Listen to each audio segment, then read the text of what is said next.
Hello दोस्तों, कैसे हैं आप लोग। आई होप आप लोग अच्छे होंगे। तो भाई फाइनली खेसारी लाल यादव का नया सॉन्ग आ गया जिसपे हम रिएक्शन देने वाले हैं। बहुत प्यारा सॉन्ग है, ब्लॉक बूस्टर सॉन्ग है जिसका टाइटल नेम है साड़ी के प्लेट। बहुत मजा आने वाला है इस सॉन्ग में।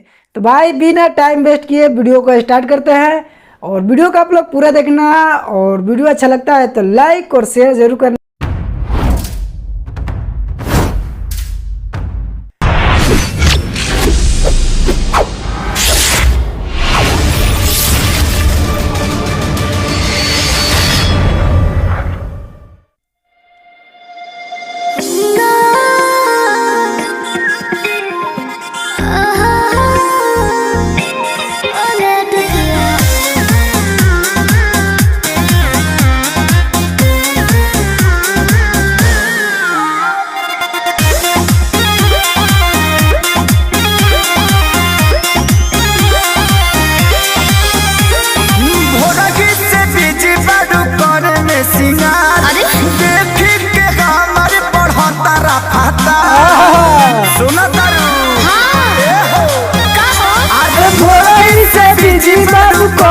सिंगार देखी के हमारे बढ़ता है खतर ले आजा धली पाजाया के भड़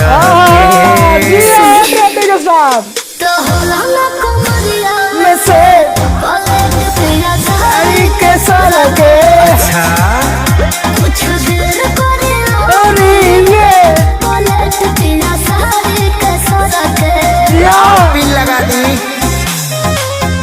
भाई सॉन्ग ब्लॉक बूस्टर है यार।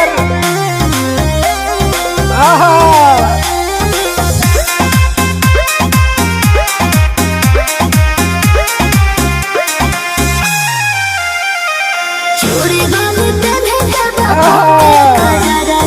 अभी जाने पिया नजरवा देखा अभी खड़ा भइल बा, बाद में ई मरद खड़ा ना होई। अरे भीतरी से उठता सुनानी गो तोहर देख के जवानी अच्छा। ऐसे ही मन नाही मानी गो हे नया जहानी सुना हटी होना तमुड करेलु खराब मना कर भाई देखो वीडियो में कमाल का है। होला ना कमरिया ये से कमरिया ये साड़ी के सारा के ना तने तेरे दिल आली आली बे पलट पिया साड़ी के सारा के ना तो साड़ी पका होई रे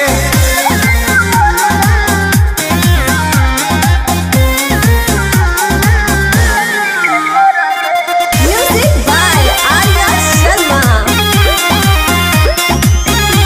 भाई जबरदस्त है यार सॉन्ग। मोला तो देखे तो पेट नहीं भरला कैसन बात मान रहा तो ना हारला हर कटल बनी आवाज तो हर पतिल गइले हारी गोदी के यारे रखे सारी एतना चोन्हालू काहे प्यारी गो बंद करे दके बारी ना ना तो काहे हमारा से भागता रु डर के ओहो ई तो होला ना कमरिया में से ये साड़ी के सारा के तेरे आली रवाने पलट पिया साड़ी के सारा के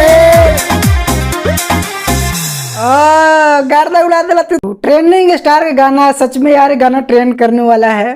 बहुत जबरदस्त सॉन्ग ब्लॉक बूस्टर सॉन्ग लेकर आए हैं खेसारी जी। इतना प्यारा सॉन्ग भाई सुनने में बहुत मजा आ रहा था। लिरिक्स लिखे हैं डीके दीवाना, म्यूजिक डायरेक्टर आर्या शर्मा और सिंगर है खेसारी लाल यादव और शिल्पी राज। तो भाई जितना गाना ब्लॉक बूस्टर है भाई उतना ही वीडियो भी ब्लॉक बूस्टर है भाई। जितना मजा आ रहा गाना सुनने में उतना ही वीडियो आ रहा देखने में मजा। तो भाई ऐसे गाना आता रहना चाहिए बड़े बड़े स्टारों के साथ। तो भाई बहुत ज़्यादा बवाल वाला सॉन्ग है ये। एक बार नहीं, दो बार नहीं, 3 बार सुन लिए भाई हमने। तो आप लोग कितने बार सुनेंगे। बहुत ज़्यादा इस गाने को शेयर करना और दबा के शेयर करना। फीचरिंग की है कनिष्का भाई, ये शायद नया है, नाम सुने। तो ज़बरदस्त है वीडियो में और खूबसूरती है। और वीडियो लाजवाब है, देखने में बहुत मज़ा आया हमें। डिस्क्रिप्शन में लिंक है भाई, जाके जल्दी से गाना को सुने और कमेंट सेक्शन में ज़रूर बताएं कि गाना कैसा लगा और मेरा रिएक्शन वीडियो कैसा लगा। और खेसारी लाल यादव के जितने भी फैन है भाई, ये गाने को ज़्यादा से ज़्यादा शेयर करना। इतना हिट सॉन्ग भाई सुनने में बहुत मज़ा आ रहा है, तो भाई गाना को शेयर करना तो बनता है। मेरे चैनल पर बिल्कुल नए तो मेरे चैनल को लाइक और चैनल को सब्सक्राइब जरूर कर लेना। तो मिलते हैं नेक्स्ट वीडियो में, बाय बाय।